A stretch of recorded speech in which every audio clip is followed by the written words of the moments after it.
Some say we've gone too far, that we're going against the current. But I would like to ask you, when did recognizing rights become something radical?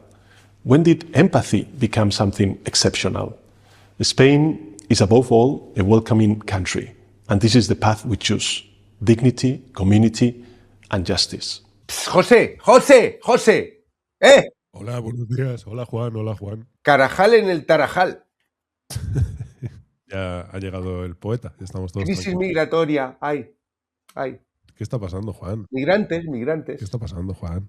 Pues no tengo ni puta idea de lo que está pasando. O sea, es como la Marcha Verde, pero no es la Marcha Verde. O sea, entra un montón de gente a Ceuta, por la noche estaban entrando a Melilla, y claro, ¿qué está pasando? ¿Qué está pasando aquí? Mucha gente se lo pregunta, yo me lo pregunto. Claro. Entonces, como hay un tío que en enero dijo esto va a pasar,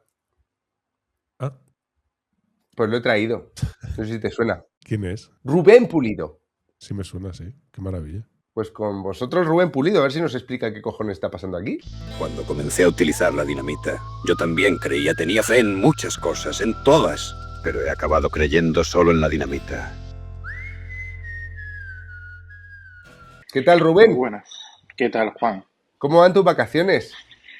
Bueno, pues de maravilla, ya lo ves, de maravilla. Hasta ayer por la mañana, que no era consciente de nada, era todo idílico. Bueno, aunque ya estaban pasando cosas, ¿no? Pero lo que no me imaginaba es que fuese ya. Yo sabía que iba a ser, ¿no? Pero que no me pillase a mí de vacaciones, pero me ha pillado de vacaciones. Y mira que ayer estaba pensando en ello en un momento de no cobertura.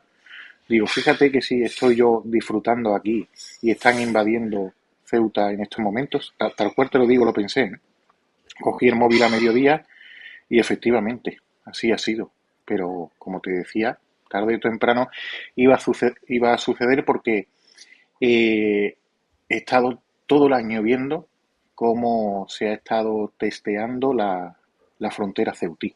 El vallado fronterizo, el espigón del Tarajal, el espigón de Benzú. Es decir, durante todo el año se ha evaluado la respuesta policial, por decírtelo de alguna forma. El primer trimestre del año, sin ir más lejos, la inmigración ya en Ceuta se estaba multiplicando por 4 en comparación con el año pasado. Las tentativas de asalto eran diarias. Y diariamente entraban 15, 20, sí, que eso no hace mucho ruido. Pero iban entrando y iban evaluando constantemente la capacidad de reacción y de respuesta de la Fuerza y Cuerpo de Seguridad del Estado. Con todo eso, imagino que alguien ha hecho un mapa de reacciones, un mapa de vulnerabilidades y al final, pues, ocurre lo que ocurrió ayer y ocurre lo que iba a ocurrir, porque había una bolsa de inmigración que se estaba acumulando al otro lado, de origen subsahariano y de origen marroquí, porque no nos creamos que todos los marroquíes que han entrado son de Castillejos, no. Hay de todos los puntos, hay de Tetuán, hay de Marrakech, hay gente de la zona de Agadir, que ya ves tú, ahí podrían emprender una travesía atlántica con destino a Fuerteventura y Lanzarote, como muchas veces lo han hecho, pero no, han terminado allí, han terminado en las inmediaciones de Castillejos. ¿Quién los ha desplazado hasta allí? Alguien los ha tenido que desplazar hasta allí y alguien los ha tenido que acumular allí. Ayer me decían también, con respecto a Melilla, que en Beniensar casi todos los chavales eran de Nador, que sí, que está pegado, pero no eran de Beniensar. Los de Beniensar no sabían quién eran. Ellos estaban sorprendidos. Están aquí, todos dicen ser de Nador y han aparecido esta tarde y por la noche pasa lo que pasa en Melilla. Y bueno, lo de Melilla está controlado, lo de Ceuta no. Lo de Melilla está controlado. Pero en Melilla hay una calma tensa. En Melilla temen que detrás del vallado se esté preparando una respuesta pues similar a la que hubo ayer en Ceuta. Y en Ceuta pues todavía no se ha solucionado el asunto. El goteo sigue. Rubén, he leído cifras muy dispares de cuánta gente ha entrado en Ceuta. ¿Tú lo sabes? A mí me dicen Fuerza y Cuerpo de Seguridad del Estado que andamos alrededor de los 45.000. 45.000. 45.000. ¿En sí. un día? Sí, en un día se puede decir que en 24 horas, porque se van a cumplir 24 horas dentro de nada. Sí, 45.000, la mitad de la población de Ceuta, para que nos hagamos una idea. Yo pensaría que evacuar una ciudad de 45.000 personas en un día es imposible. Es prácticamente imposible, como es imposible prever lo que van a hacer y lo que va a suceder en las próximas horas. Hace media hora me estaban avisando de que un numeroso grupo estaba intentando acceder al puerto para robar embarcaciones y ponerse rumbo a la península. Imagínate, si ese grupo crece, si superan a las autoridades portuarias y si se ponen a robar embarcaciones y a ponerse en destino a la península. No sabemos qué puede ocurrir en estos momentos, pero obviamente son muchas personas, es una gran masa de personas que no sabemos cuál es su propósito, porque imagino que habrá un incentivo para que hagan lo que han hecho, pero claro, una vez han respondido a ese incentivo, porque normalmente esto se congregan a través de redes sociales, la inteligencia marroquí sabe hacerlo muy bien para que se produzcan este tipo de eventos, pero una vez están en Ceuta, ¿cuáles son los siguientes pasos? ¿Qué van a hacer? ¿Y qué van a hacer las autoridades españolas, sobre todo? Porque hay que identificar a esa gente, porque una masa de población tan grande es un vector de infiltración de tres pares de cojones, diciéndolo mal y pronto. Ya lo hacen a través de rutas de la inmigración ilegal por vía marítima, esas infiltraciones que detecta afortunadamente Guardia Civil y Policía Nacional, y se efectúan detenciones de activos hasta altamente radicalizados, pero no estamos hablando de una embarcación con 200 desembarcados, estamos hablando de 40 y pico mil personas, todas del mismo perfil. Las primeras identificaciones que se realizaron ayer, a mí me pasaron un listado, lo metí en la IA y le dije, dame la edad media de todos estos invitados. La edad media es de 25,6 años, me daba de ese listado. Es decir, hay una media ahí de edad casi uniforme. Y luego también han entrado muchos que no tienen documentación y que ya están diciendo que son menores de edad, y los menores de edad ya sabemos lo que ocurre.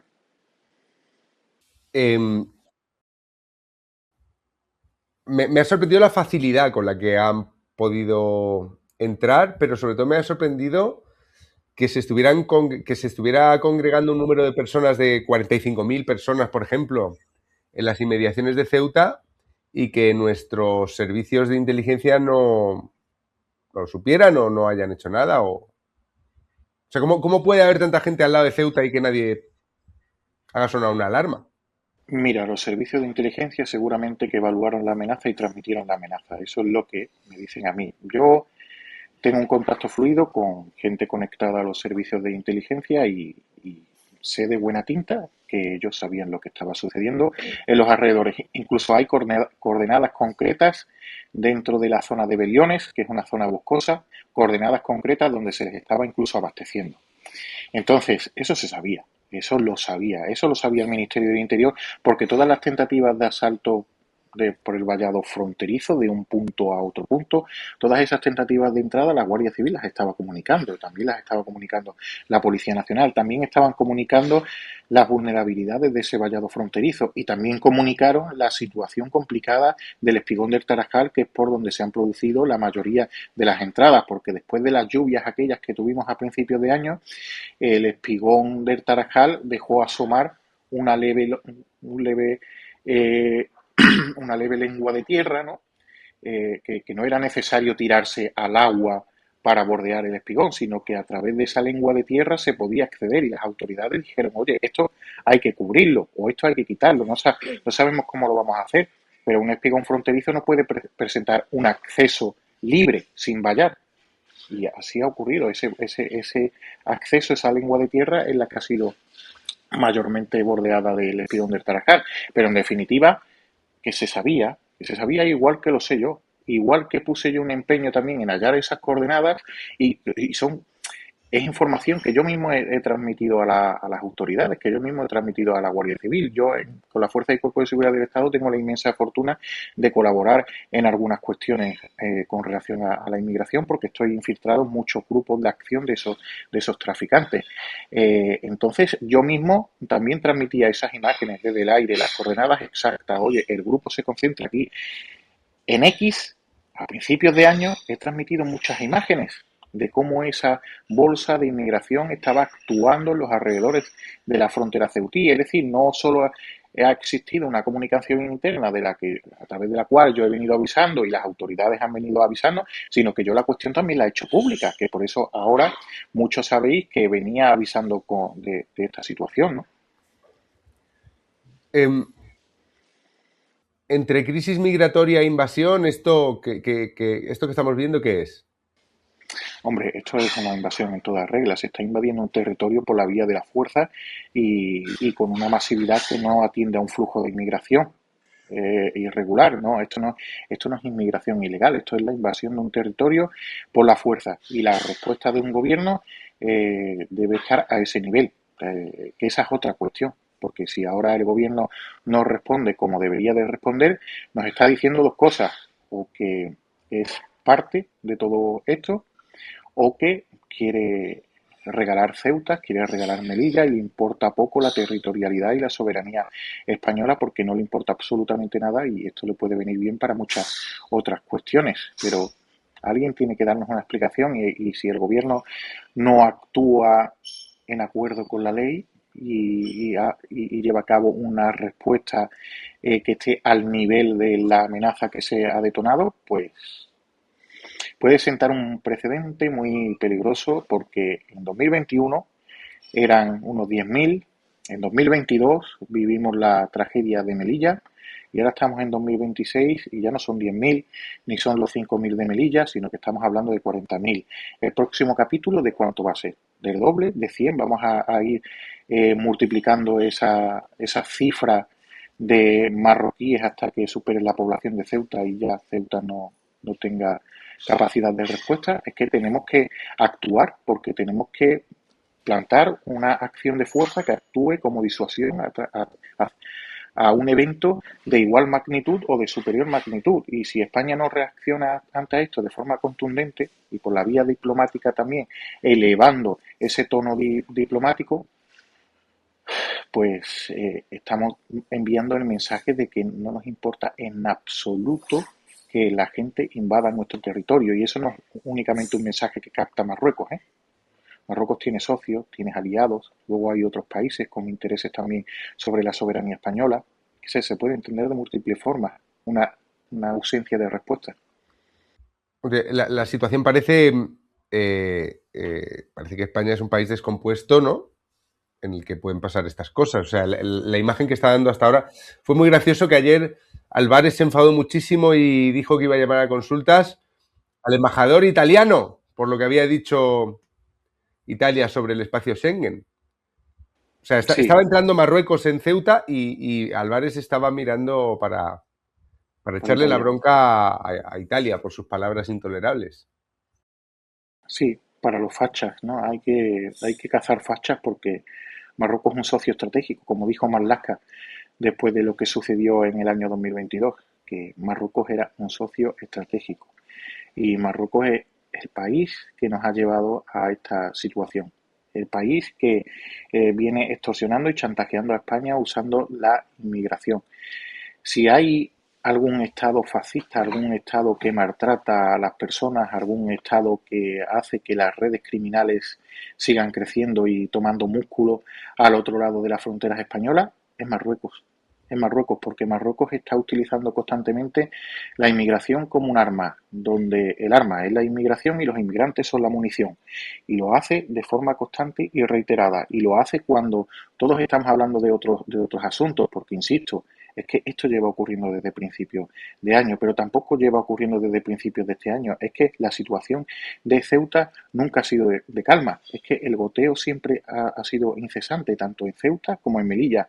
Y en Canarias también. Una inmigración que parte desde Tantán, desde Tafalla, desde Safir, desde Agadir, al fin, desde todo ese litoral atlántico marroquí hacia Fuerteventura y Lanzarote, que también hay un número de embarcaciones bastante elevado. Y luego tenemos una gran costa sahariana donde la Real Marina marroquí está presente, pero cuando salen embarcaciones desde esas costas del Sáhara, está ausente, no está presente, o no tiene medios, o las embarcaciones presentan fallos o presentan averías, o oye, ven tú, salvamento marítimo, porque estamos hablando de la zona de búsqueda y rescate que pertenece a España. Pero bueno, no eres tú el que dices que vas a colaborar con nosotros en materia de inmigración. Asiste a esa embarcación que está en ruta atlántica.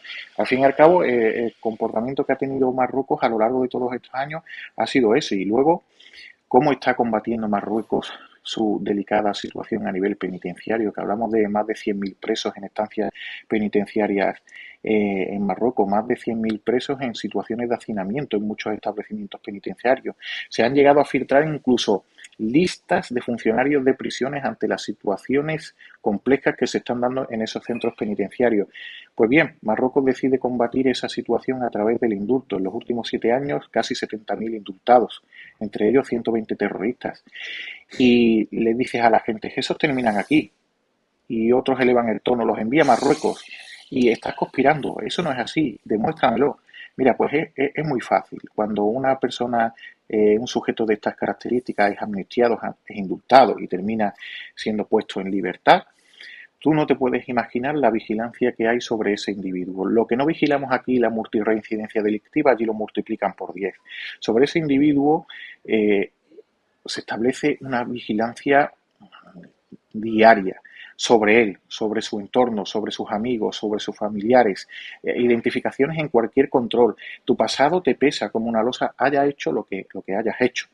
Entonces, al final, ¿por qué opta ese individuo? Ese individuo opta por marcharse, y así lo hacen la mayoría. Y como he dicho antes, vectores de infiltración, a través de donde se marcha un individuo que puede tener un historial que no le permita una entrada legal y ordenada a territorio español. Recurren a la inmigración ilegal, y recurren a la inmigración ilegal en un escenario en el que ya incluso los narcotraficantes están ofreciendo servicios a todos esos inmigrantes ilegales para ser transportados a costas peninsulares. Entonces, pues eso es Marruecos, ¿no? Y ese es el socio estratégico. Yo llevo muchos años diciendo que ante Marruecos hay que tener otro tipo de respuesta, no hay que llegar al conflicto bélico, obviamente, no hay que llegar a un conflicto armado, pero es que si no actuamos ya, ese conflicto armado va a llegar. Yo he estado 10 años en el ejército, yo sé cuál es la teoría del conflicto, sé los pasos que sigue esa escalada y cuándo se llega a un enfrentamiento. A un enfrentamiento se llega cuando ha habido pasos previos que no se han combatido adecuadamente, por la vía diplomática, por la vía política, por la vía que sea. En materia de relaciones exteriores. Pero si no hay respuestas ante todo esto, si no hay respuestas, si luego Marruecos tiene unos aliados también con unos intereses territoriales similares, va a llegar un momento en el que Marruecos va a ocupar por la fuerza todo aquello que le plazca, y España no va a poder hacer nada porque se encuentra en inferioridad, o la única vía que va a quedar es la militar, y entonces sí va a llegar un conflicto armado. Claro, ahora iremos a la parte esta más geopolítica, pero yo he vivido 4 años en Marruecos, en Tánger, y aunque yo era joven, ya me daba cuenta de que aquello era un estado policial totalitario. O sea, no es un país donde la policía, donde la gente se permita una licencia o una broma con la policía. La policía de Marruecos es temible, y la fronteriza peor todavía. Yo he visto, yendo a Ceuta a hacer la compra, que íbamos allí al Carrefour una vez al mes a hacer una compra grande desde Tánger. Yo he visto a policías de estos de azul clarito de la frontera machacar a un tío en el suelo, que era un armario, hasta dejarlo, no sé si muerto, inconsciente. O sea, delante de todo el mundo, delante de la policía española, delante o sea, que son realmente brutales.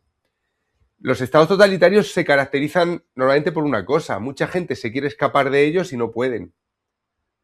Pues en Alemania Oriental, creo que estaba el muro de Berlín, pero Alemania Oriental, Corea del Norte, hay muchos países con una policía represiva y con un abuso de autoridad constante, de los que mucha gente se quiere escapar y no puede. ¿Por qué en el caso de Marruecos sí consiguen escaparse de una policía tan vigilante?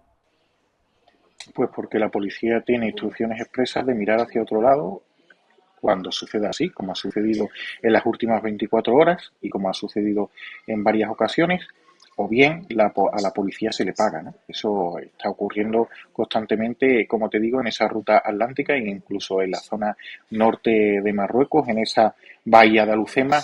Yo he mostrado a la gente grabaciones de cómo en la propia bahía de Alucemas había una patrullera marroquí y por al lado estaban pasando los inmigrantes con destino a costas españolas.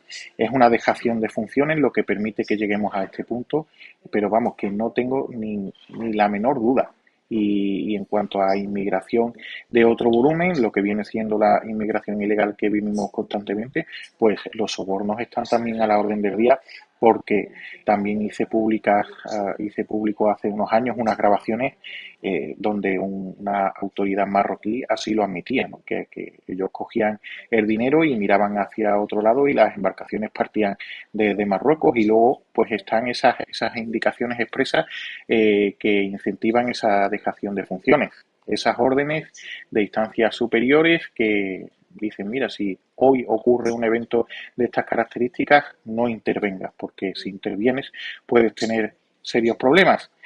Y la autoridad marroquí no es que lo quiera hacer porque dice, venga, voy a joder a España, ¿no? Es que incluso hay autoridades marroquíes decentes que colaboran con las fuerzas y cuerpos de seguridad de España y han avisado al entorno de muchas cuestiones. Pero claro, cuando tú recibes una amenaza concreta, que más que una orden concreta, que más que una orden concreta es una amenaza velada, pues al final el efectivo de turno, ¿no? La autoridad, pues decide por su bien mirar hacia otro lado y ya está. Y como tú dices, cuando los quieren hacer, lo hacen, y lo hacen con mucha contundencia, porque también reciben órdenes expresas y las autoridades son obedientes a esas órdenes expresas. Ya lo vimos en Melilla, ¿no? Cómo actuaron al otro lado. Ya estás de vuelta. Te habías quedado en Melilla, que ya hemos visto que también en Melilla reprimen de una manera...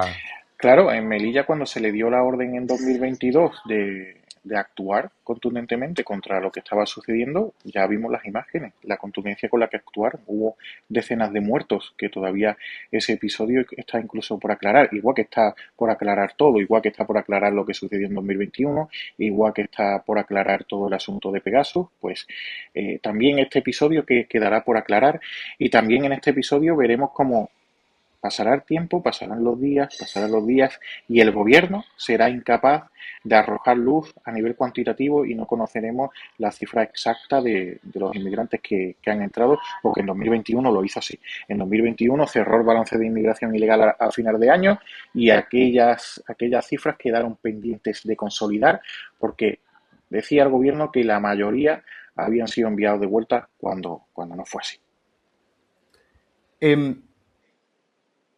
O sea, a ver, voy a tirar, antes de seguir, vuelvo a la cifra de 40.000, es que no paro de darle vueltas en la cabeza. Se regularizaron, dijeron que iban a regularizar a 500.000 y han sido 1.300.000 las peticiones de regularización. O sea, 45.000 personas es demasiada gente, quiero decir, ni siquiera para identificarla, ¿no? ¿Cómo se devuelve a 45.000 personas? Porque entrar en un día ya me parece milagroso, pero para sacarlo me imagino que hacen falta meses, ¿no? O sea, por claro, muy en caliente que sea tenemos... la devolución. Mira, yo dudo de que se vaya a hacer una devolución en caliente. Lo dudo. Por la voluntad propia del individuo, que no se va a querer volver, y porque no creo que Marruecos, porque Marruecos sí puede permitir que esas decenas de miles salgan, pero que decenas de miles entren en este ambiente no, porque ahí es cuando Marruecos te va a decir, es que no sé a quién me estás metiendo, es que no los tienes identificados, porque es que eso ocurre regularmente con inmigración ilegal. Hay una dificultad enorme para devolver a marroquíes a Marruecos, porque los consulados de forma recurrente dicen que no hay una plena identificación del individuo, ¿no? Entonces, si Marruecos se niega, que es lo más probable, que Marruecos se niegue a aceptar un aluvión de vuelta, ¿qué hacemos? Pues bueno, tenemos unas normas de extranjería, tenemos una ley de extranjería, lo que pasa es que la desconocemos porque no se aplica. Tenemos una ley de extranjería donde se contemplan la utilización de centros de internamiento para extranjeros ante inmigrantes que entran ilegalmente en territorio.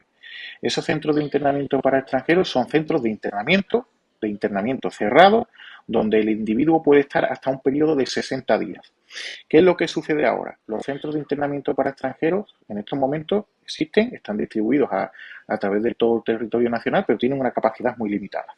En las plazas que hay, por mucho que multipliquemos la ocupación, no llegan a 5.000, es decir, no tenemos plazas disponibles. Entonces ahí habrá que hacer un retén de personas identificadas en Ceuta a través de alguna instalación, o bien buscar una ubicación peninsular que a través de decreto, que el gobierno sabe lo que es un decreto, lo sabe perfectamente, pues España tiene herramientas para dar forma a un Real Decreto que dé ampliación, que ponga de alguna forma en funcionamiento nuevas plazas de acogida en esos centros de internamiento para extranjeros. Y luego se pueden habilitar cuarteles, instalaciones militares que en estos momentos no están en funcionamiento, que están en semifuncionamiento, es decir, que están en una fase de stand-by, se pueden utilizar esas instalaciones militares como centros de internamiento para extranjeros.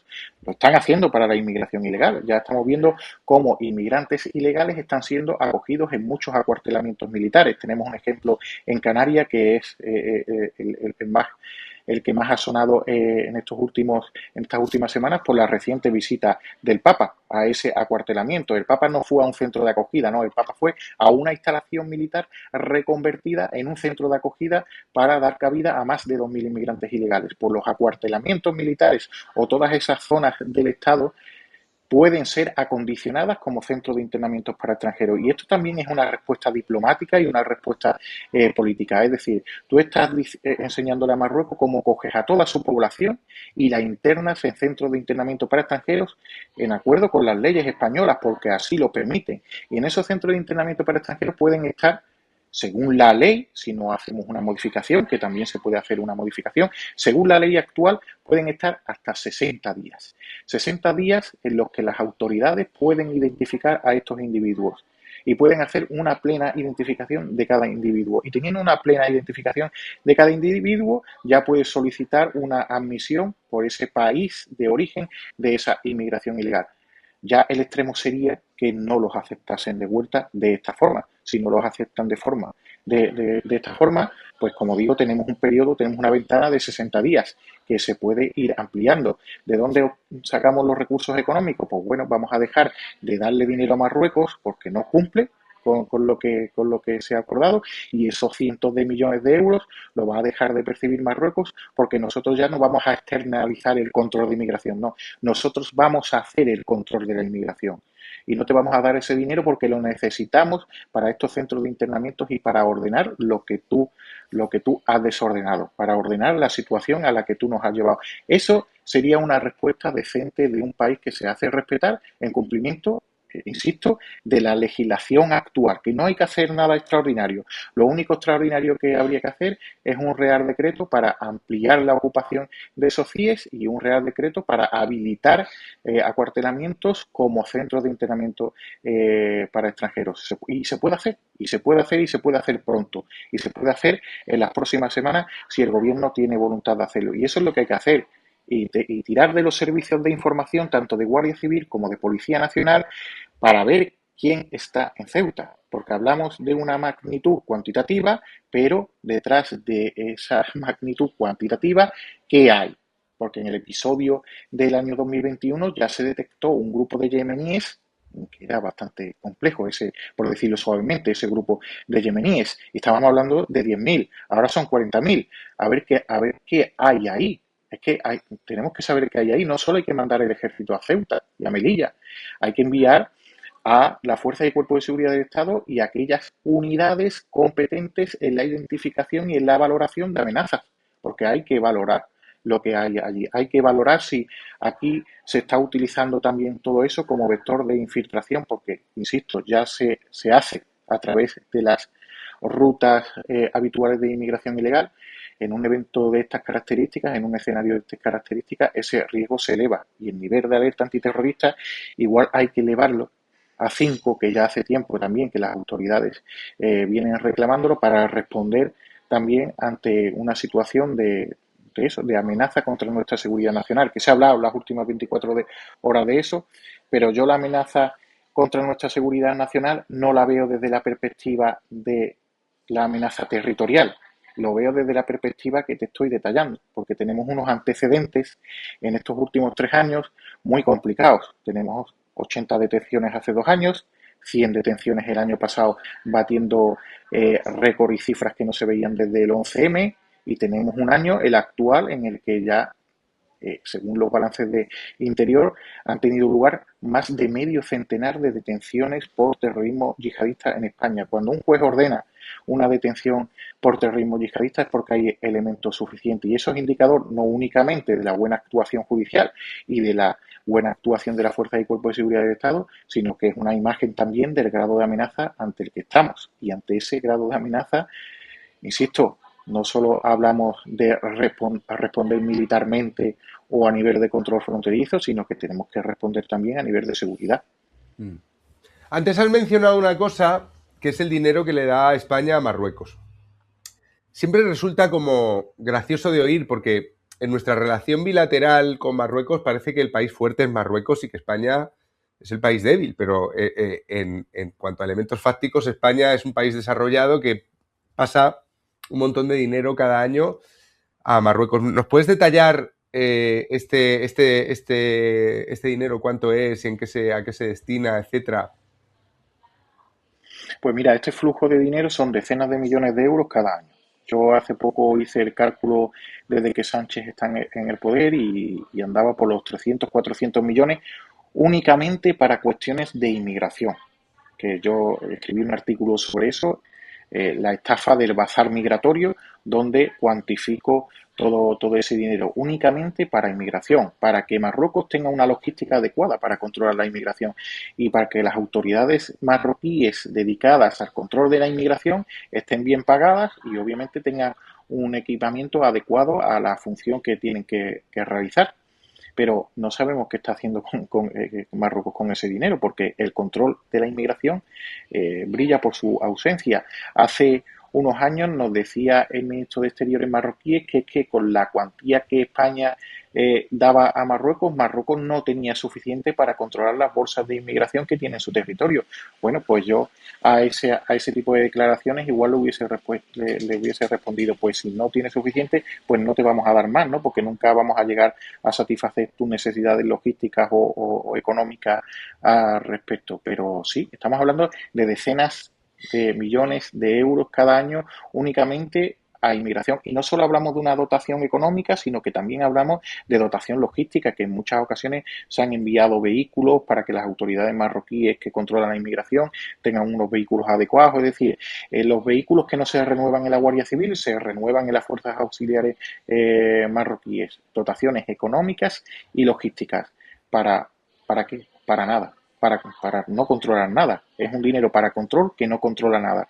Porque aquí mira la situación en la que estamos o de la situación que venimos, porque ya te digo, esto es una constante, pero sí, es que los cheques son de cuantías elevadas. Sin ir más lejos, después de lo que ocurrió en 2021, 17 y 18 de mayo, a las 48 horas se dio 30 millones de euros a Marruecos para que pudiese combatir los daños que había causado, para que Marruecos pudiese combatir los daños que había causado un episodio que nos causaba daño a nosotros. Pues España le dio 30 millones de euros. Todavía no han pasado 48 horas. Igual nos encontramos un cheque de similar magnitud o de mayor magnitud. Porque claro, ahora, si Marruecos te da la negativa a la aceptación de sus nacionales, y te pone sobre la mesa un condicionante económico o un condicionante territorial es que es el peligro de no responder adecuadamente a episodios de estas características, que las condiciones van a ser cada día mayores. Esto es como cualquier extorsionador de libro, ¿no? Empieza por una cuantía, por un suelo y va elevando esa cuantía y cada día te pide más dinero para hacer lo mismo o para no hacer nada y hacerte creer que está haciendo algo. Porque en muchas ocasiones también se habla de las autoridades han evitado que salgan 200 o 300 tíos de Marruecos, pero nunca tenemos imágenes. Tenemos un comunicado. En la inmensa mayoría yo esos comunicados me los leo. Es que mira, soy así de especial.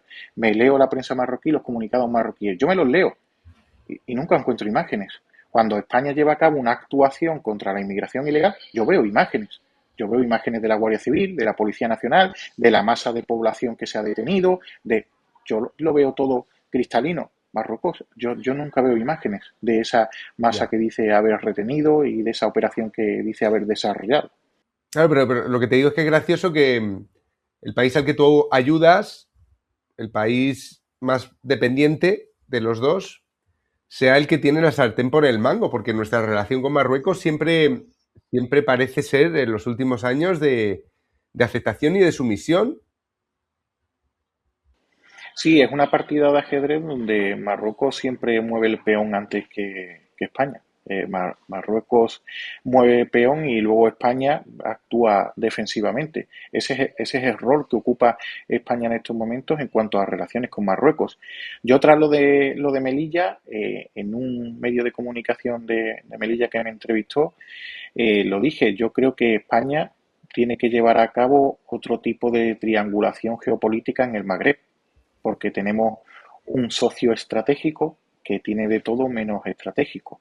Entonces, y tenemos al otro lado un país, Argelia, que conozco también bien cómo actúa Argelia frente a la inmigración, y es que no tiene absolutamente nada que ver, Juan. Es que estamos hablando de que Argelia, sin recibir cuantías expresas para el control de la inmigración, controla la inmigración en territorio.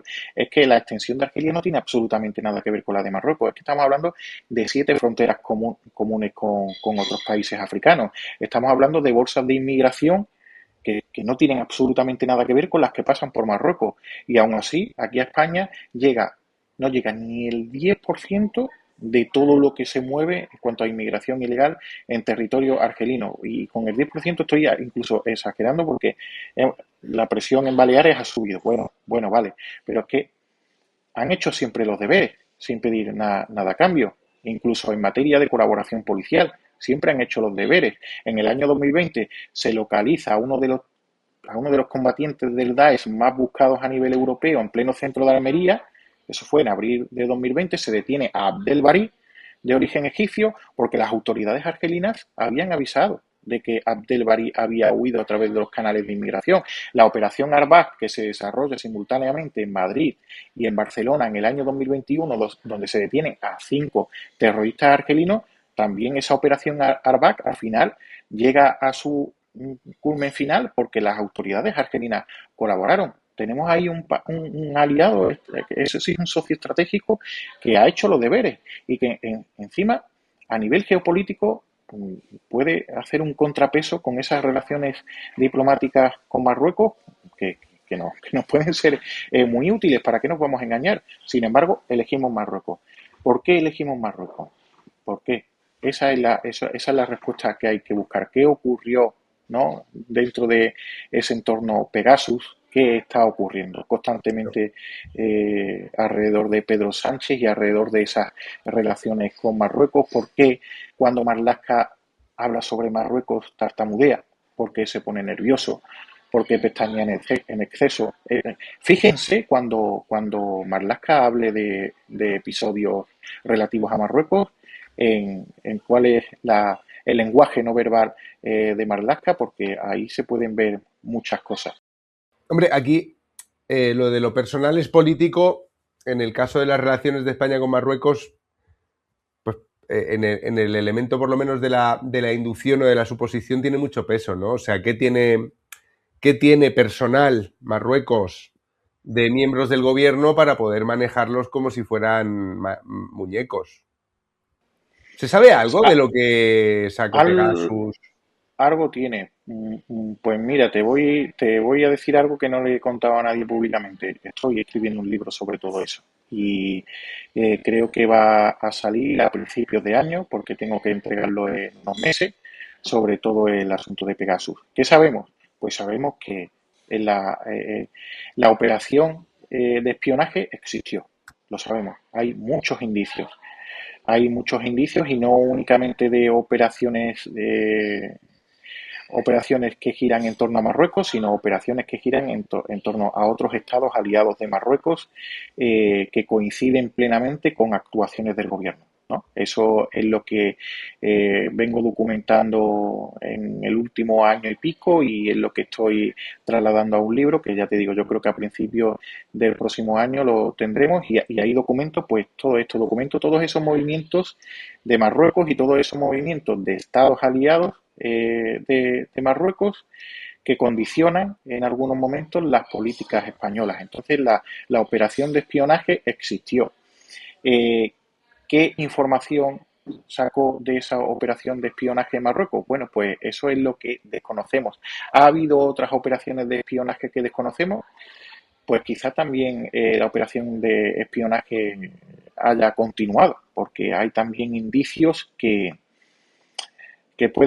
ya el lector, cuando los indicios los presente en el papel, ya el lector decidirá cómo interpretar ciertos episodios que siguen sucediendo, y no hablo de episodios relacionados con la inmigración, sino hablo de ciertos vuelos, ciertos comportamientos que pueden ser indicativos de que el espionaje no se ha detenido, o de que las negociaciones que giran en torno a ese espionaje pues todavía no se han detenido y todavía de alguna forma el melón sigue abierto.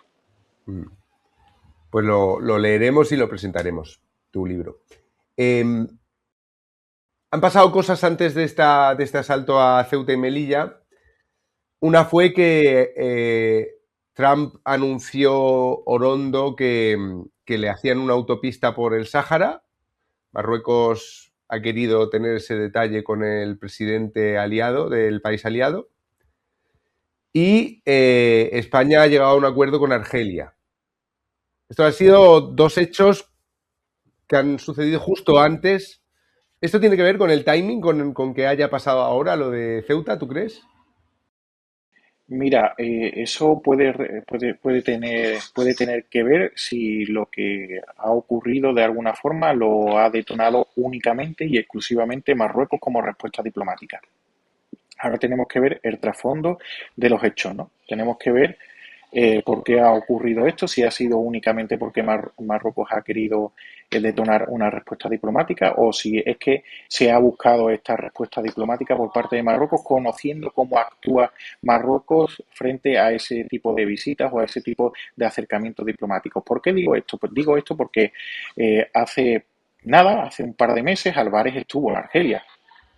Álvarez estuvo en Argelia, todo fue emitido a través de la cuenta de exteriores, todos los acuerdos que se cerraron, total transparencia, muy bien, se estrecharon lazos nuevamente, incluso la Comisaría General de Extranjería y Fronteras me dijo: Rubén, se están aceptando a algunos nacionales de Argelia de vuelta después de muchos años de bloqueo de esas deportaciones. Digo, coño, además escribí un artículo sobre esa visita de Álvarez y hice una lectura positiva, dejando también ya veremos, ¿no? Ya veremos a ver cuánto dura esa lectura positiva, porque tenemos a Marruecos que puede actuar en cualquier momento. Entonces, no entiendo la visita de Sánchez, no entiendo la segunda visita institucional, porque la segunda visita institucional, lo único que nos ha dicho el presidente es que allí ha ido a poco más que decir: en octubre seguimos hablando. Es decir, no es como la visita de Álvarez, no nos ha traído nada. No hay un comunicado donde se detallen acuerdos. Es que la visita ha sido vacía. ¿Qué intención tenía esa visita? Esa visita igual tenía la intención de buscar un episodio de estas características, pero ¿para qué querría Pedro Sánchez un episodio de estas características? Pues bueno, ya hemos visto que cuando hay un tirano a bordo, es que pensar en sus ciudadanos es lo de menos, ¿no? Igual todo lo que rodea a Pedro Sánchez necesita de una cortina de humo bastante mayor que esas columnas de humo que nos están dejando los incendios. Igual se ha buscado esta respuesta forzada por parte de Marruecos porque se sabía que Marruecos podía en un momento dado responder de esta forma, porque como yo he dicho al inicio de esta conexión, yo desde principios de año llevo viendo cómo las tentativas se producen. Yo hablaba de un episodio de invasión sobre Ceuta, pero claro, yo hablaba de un episodio de invasión sobre Ceuta de 2.000, 3.000, de 4.000. Yo jamás me imaginaría que iban a entrar 40.000 personas o más de 40.000 personas a Ceuta. Es que eso es impensable. Yo obviamente, y de hecho lo escribí en un podcast, escribí una nota en marzo en la cual el anfitrión de ese podcast me dice: hazme una predicción para este 2026. Y digo, pues mira, para este 2026, viendo lo que ocurre alrededor de Ceuta y Melilla van a vivir un episodio de invasión de magnitudes superiores a los que ya hemos vivido. ¿Por qué? porque no se respondió adecuadamente con anterioridad y entonces el tono se iba a elevar. Pero lo último que me esperaba es que el tono se elevase hasta este nivel, porque es que es una auténtica locura. Entonces, igual se ha buscado esta respuesta de forma forzada. Es que tenemos ahora que buscar muchas respuestas. Es que nos tienen que dar muchas respuestas. Y si no nos dan las respuestas de forma voluntaria, pues habrá que utilizar las vías judiciales, habrá que utilizar las vías políticas para obtener esas respuestas, porque España merece, obviamente, una respuesta institucional ante lo que está sucediendo. Y si no son capaces de dar una respuesta institucional, obviamente deben de dejar los cargos en los que están, porque no están a la altura de las circunstancias. Pero bueno, a lo que vamos. No sabemos en estos momentos si ha sido una respuesta de Marruecos, únicamente de Marruecos, como respuesta diplomática, y ese acercamiento fue real con el líder argelino, o ese acercamiento forma parte de una nueva estrategia de este gobierno para perpetuidad, ¿no?, de sus funciones y para aprovechar cualquier tipo de evento catastrófico para agarrarse a cierto tipo también de medidas o de acciones, o ya veremos lo que se le ocurre, que también lo que ocurra a partir de ahora pues hará que podamos ser más afinados, ¿no?, en la lectura del trasfondo Sí, de todo esto. o sea, no veo de qué manera le puede favorecer a Pedro Sánchez, porque lo que estoy viendo, más allá de algunos elementos particularmente estúpidos que hablan de una crisis humanitaria y cosas así, pero dentro del entorno PSOE, izquierda, tal, en redes sociales, en tertulias y tal, se está hablando muy mal de Marruecos y muy mal de la relación de España con Marruecos. O sea, no me sale a día de hoy hacer una lectura interesada por parte del gobierno. Pero yo estaba pensando también en las relaciones de España con Estados Unidos y con la OTAN, y me pregunto si en caso de que esto que estamos viendo en otro episodio o en este mismo se convierta en una marcha verde, es decir, sea directamente una invasión de facto, si ahí España podría contar con la ayuda de Estados Unidos para solucionar este problema. Es que Ceuta y Melilla no están bajo el paraguas de la OTAN. Ceuta y Melilla están excluidas de los acuerdos de la OTAN. Entonces, los aliados se pueden negar a actuar frente a cualquier tipo de episodio de ocupación porque no se encuentran bajo el paraguas de la OTAN. De hecho, tanto Partido Popular como Vox, a través de la acción parlamentaria, han intentado incluir en el paraguas de la OTAN Ceuta y Melilla, y nunca lo han conseguido porque el gobierno no lo ha estimado oportuno. Entonces, ante esa situación, pues si hay un episodio de invasión, de ocupación, España se queda sola. Pero, Los aliados no tienen la obligación de actuar. Cuestión diferente es que quieran actuar. ¿Querrían actuar? Pues España, en cuanto a las ciudades autónomas y a la territorialidad de las mismas, está muy sola. Lamentablemente es así. Hay fuerzas políticas conservadoras, por ejemplo, en Francia, que no les pregunte por Ceuta y Melilla o cómo valoran la situación de Marruecos, Ceuta, Melilla, porque no te van a responder. Y eso que en teoría son aliados estratégicos, esos conservadores de otras fuerzas conservadoras europeas, españolas, con intereses de protección de esas plazas de soberanía. Pero a mí se me antoja complicado de que exista una respuesta adecuada. Yo creo que España, en los instantes más preocupantes, en los primeros días, que son los más complicados, no va a tener ningún tipo de apoyo. Esa es la lectura que hago yo. Ojalá me equivoque, como digo siempre cuando hago una lectura de estas características. Yo no quiero acertar, ni mucho menos, pero yo creo que en los días cruciales España se va a quedar sola. Que luego tenga ayuda o no tenga ayuda, bueno, ya lo veremos, ¿no? Porque luego se producen negociaciones y se producen conversaciones que igual pueden hacer que se nos ayude, pero se nos va a ayudar con respecto a qué. Con respecto a evacuar a nuestros ciudadanos de las ciudades autónomas para que no tengan, no sufran ningún tipo de riesgo, de amenaza. Es que lo complejo es eso. Lo complejo es que si ya no están bajo el paraguas de la OTAN, ¿por qué no lo están? Pues hay que preguntarse por qué no lo están, ¿no? Porque también Estados Unidos, que es una de las mayores potencias dentro de esa alianza atlántica, Estados Unidos, lo podemos decir o lo podemos entender de muchas formas, pero Estados Unidos obviamente tiene un interés territorial en cierta parte del continente africano, pegado a Marruecos, y con eso me refiero al Sahara, y a través de muchas acciones de Estados Unidos hemos visto que eso es así, ¿no? Y por eso también el régimen alawí lo sabe, y el régimen alawí sabe que dónde de regalar una rotonda, una plaza o una carretera, sabe perfectamente dónde tiene que ubicar algo que se llame tram simbólico para de alguna forma avalar esa ocupación que está llevando a cabo sobre ese territorio, que esa es otra de las asignaturas pendientes de España. Ya. Joder, en el curso de nuestra vida veremos la marroquización de Ceuta y Melilla.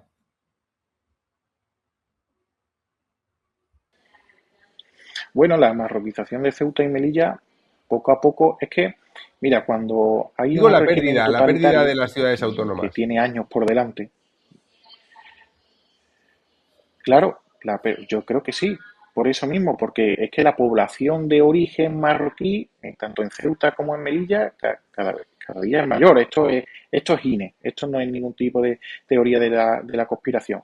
El número de empadronados de origen marroquí en las ciudades autónomas aumenta, está aumentando en los últimos años, y desde que Sánchez está en el poder de manera exponencial. Entonces, esto también responde obviamente a una agenda de Marruecos, y la pérdida de las ciudades autónomas. Mira, hay ahora mismo una fecha, hay un timing, está el Mundial 2030, que igual después de este episodio la final se la lleva a Marruecos. Está ese Mundial 2030 que de alguna forma dibuja una tregua en cuanto a acciones hostiles de Marruecos contra España. Yo lo entiendo así, ¿no? A pesar del episodio reciente, pero ya hemos visto la respuesta del gobierno español, que hasta el momento no está siendo adecuada, de todo menos adecuada, y yo creo que tenemos ese tiempo para decidir si queremos Ceuta, si queremos Melilla y si las vamos a defender con todo. Porque a partir del 2030, cuando ya Marruecos haya dado su cara occidental, su cara guay, haya recibido todos los beneficios que conlleva acoger un evento deportivo de estas características, ¿qué va a ocurrir? Porque ya a Marruecos no le va a importar en absoluto ningún tipo de hostilidades políticas con España ni nada que se le parezca. Entonces, yo creo que si no actuamos a tiempo, y tenemos tiempo, tenemos 4 años, que 4 años, bueno, no es mucho, pero es tiempo suficiente como para actuar adecuadamente ante este escenario. Si no actuamos adecuadamente, tras ese evento deportivo, yo creo que Marruecos se tomará unas licencias aún mayores.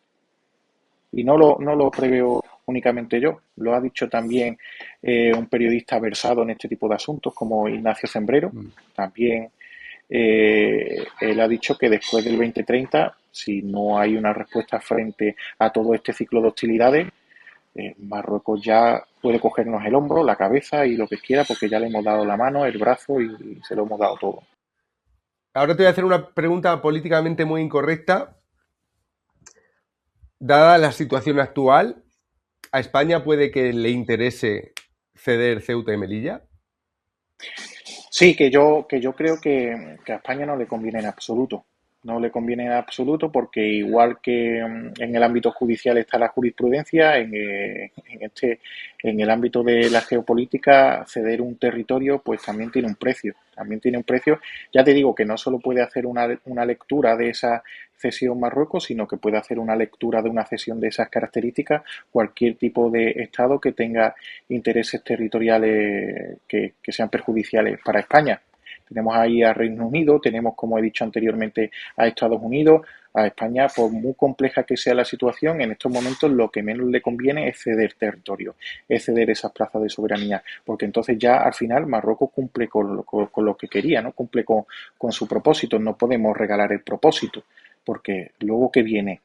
Ya como he dicho también antes, a través de ese corredor atlántico hay una presión migratoria constante y que ha tenido sus momentos de gran alcance sobre Lanzarote y Fuerteventura. Después de Ceuta y Melilla, ¿qué van a ser? Las Canarias. Y después de las Canarias, ¿qué va a ser? No podemos sentar jurisprudencia, como no podemos sentar un precedente así.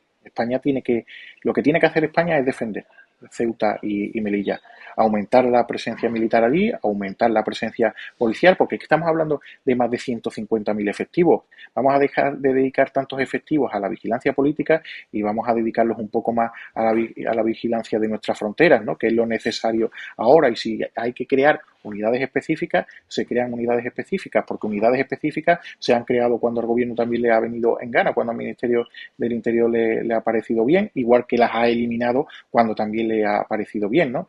Pues es momento quizás de crear unidades específicas, porque el ejército en su plenitud no puede ser utilizado para defender una frontera. El ejército está para defender un territorio, no para defender una frontera. Para defender una frontera tenemos a las fuerzas y cuerpos de seguridad del Estado y esa misión recae sobre ellos, y efectivos tenemos más que suficientes, y si no hay suficientes, pues que se convoquen nuevas plazas, que hay muchos jóvenes que seguro que quieren formar parte de esas fuerzas y cuerpos de seguridad del Estado con una gran vocación de servicio, pero de todo menos regalar las ciudades autónomas.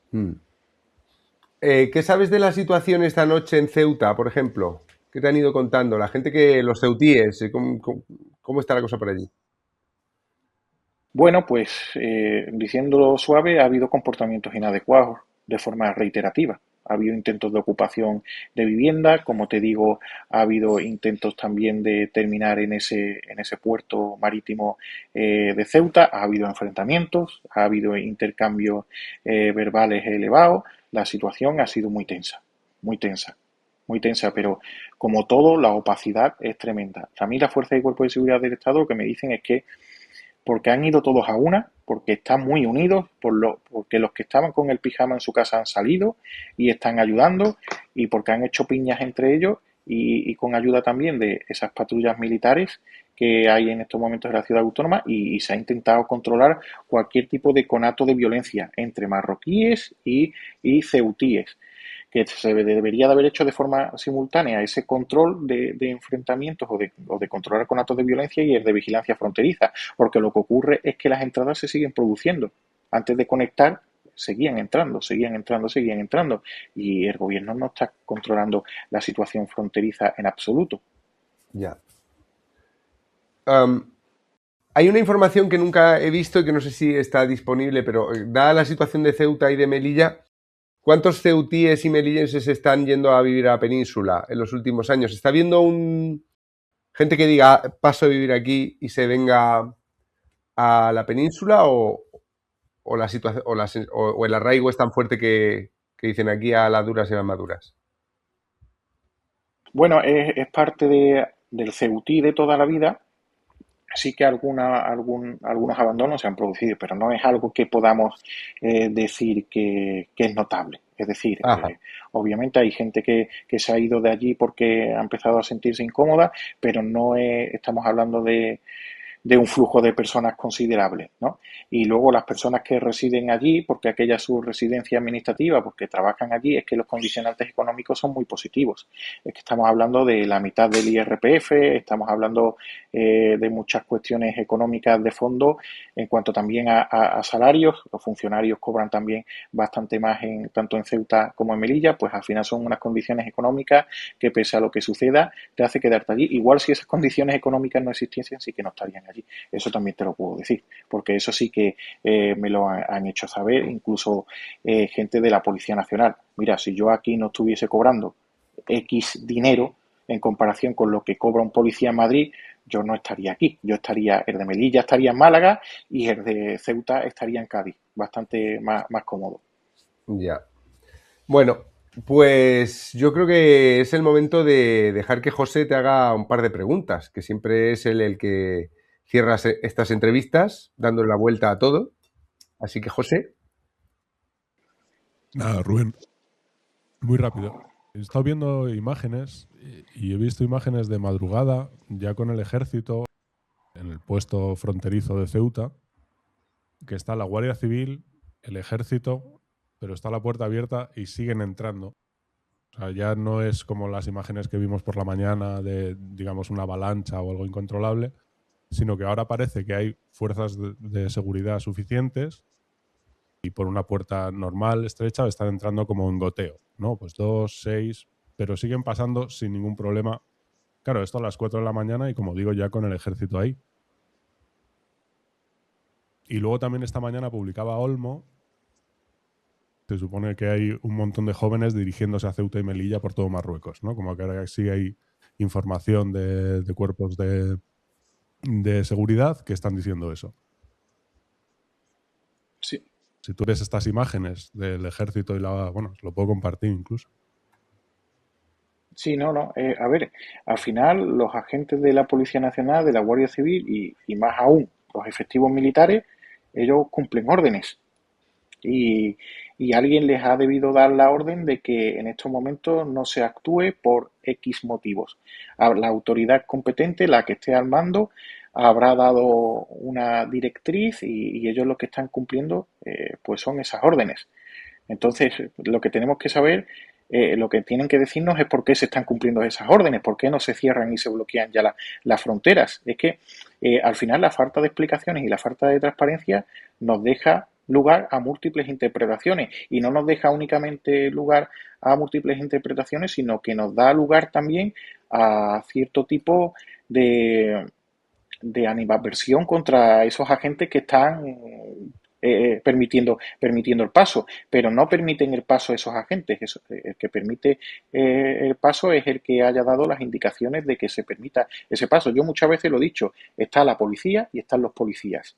Y yo diferencio siempre la policía de los policías. ¿Por qué?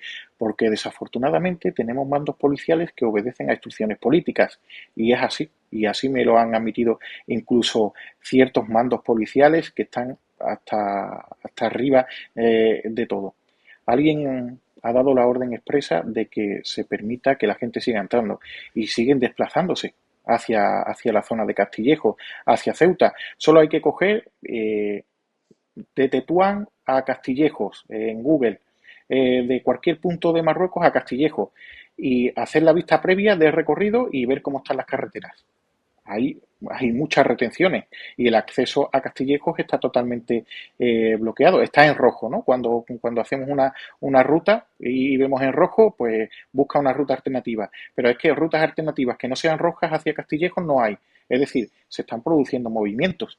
Luego hay también unos movimientos muy curiosos. Hay un lugar, una ciudad marroquí donde se encontraba en estos momentos el rey de Marruecos, y desde esa ciudad donde se encontraba el rey de Marruecos a Tetuán han tenido lugar 4 vuelos durante la noche. Esto lo publicaré en un post próximamente.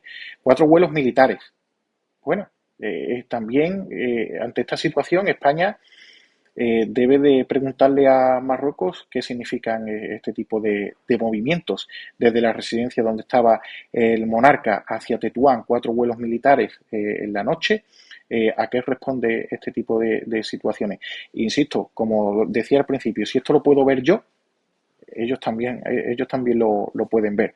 Yo no soy aquí un mago, ¿no? Yo lo que tengo es una capacidad de análisis que me lleva a ver este tipo de cuestiones, pero esa capacidad de análisis la tienen los servicios de información y lo tiene el Centro Nacional de Inteligencia también, ¿no? Entonces siguen ocurriendo cosas alrededor de Castillejo y eso es lo más preocupante de todo. Claro, y luego te ha preguntado Juan sobre cómo estaba la gente en Ceuta por la noche. Más o menos hace un año fue el asunto de Torre Pacheco, que digamos que los ánimos están cargados de una forma y claro, la población que está allí, has dicho que se están organizando y tal, pero en ese sentido ¿hay algo o también se puede esperar algo? O sea, que en plan que la gente se canse, que se produzca una escalada social. La gente está muy cansada. Por eso digo que esa esos efectivos de Policía Nacional y Guardia Civil que estaban en pijama en su casa han salido precisamente de su casa para intentar calmar esos ánimos. Entonces, no sé hasta durante cuánto tiempo las fuerzas y cuerpos de seguridad del Estado van a lograr calmar esos ánimos, pero la tensión va en escalada. Entonces, que exista una respuesta que no queremos nadie ante esta situación, pues veremos a ver qué ocurre. Afortunadamente, lo que digo, no tendremos una cúpula policial decente, pero tenemos unos efectivos que son cojonudos. Y todos esos guardias civiles y toda esa Policía Nacional, incluso los militares, están haciendo todo lo posible para que no pase del enfrentamiento verbal y no haya otro tipo de episodio. Entonces, pues es que al final, como cada hora te enteras de algo nuevo, pues veremos a ver qué acontece en las próximas horas y esperemos que no haya una escalada violenta, porque eso es lo último que necesitamos en estos momentos. Bueno, te voy a hacer yo una última pregunta, entonces, que no hemos hablado de este aspecto, pero me parece que también, vamos a ver, Marruecos utiliza a parte de su población como ganado. Esto se ve mucho con los menas, que es como allí en España tienen servicios sociales, pues y educación y todo eso, pues es que hay familias que deciden mandar al crío, se vienen de viaje, lo dejan abandonado. Eso en los menas de verdad, digo, los que son menores de verdad, que se da mucho el caso a mí me lo ha dicho gente que trabaja en centros de menas, que es que están en contacto directo con sus padres y que lo que pasa es que aquí es gratis para ellos, ¿no? El elemento humanitario aquí, o sea, el hecho de que España juega con unas normas del primer mundo, europeas, no deja a la gente tirada, da una ayuda, da un no sé qué, o sea, todo esto que forma parte de la concepción occidental del mundo, se ha convertido en la mayor desventaja frente a Marruecos, ¿no? Sí, lo que muchos describen como el cáncer del buenismo, ¿no? El no establecer ciertos límites, el no responder ante situaciones en las que si no respondes a tiempo, pues se te pueden enquistar.